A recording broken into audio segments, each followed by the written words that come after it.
Hai semuanya, assalamualaikum. Menu kali ini ayam goreng bawang putih. Bahan-bahan sudah tertulis di video.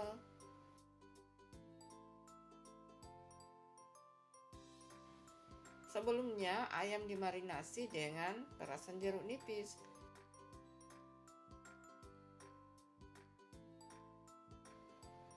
Haluskan bumbu.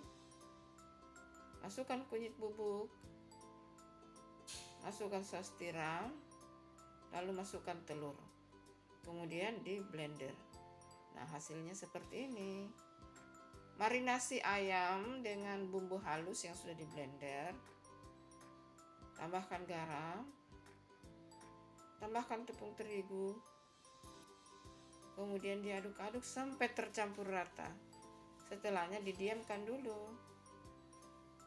Panaskan minyak, goreng ayam di api sedang. Goreng sampai matang, sampai kuning kecoklatan. Lalu masukkan bawang putih dengan kulitnya, tapi ini sudah dicuci bersih ya. Digoreng sampai harum, sampai matang, baik ayam dan bawang putihnya. Dan ini dia sudah matang. Ayam goreng bawang putih ala dapur Bunda Santi. Silahkan mencoba resepnya.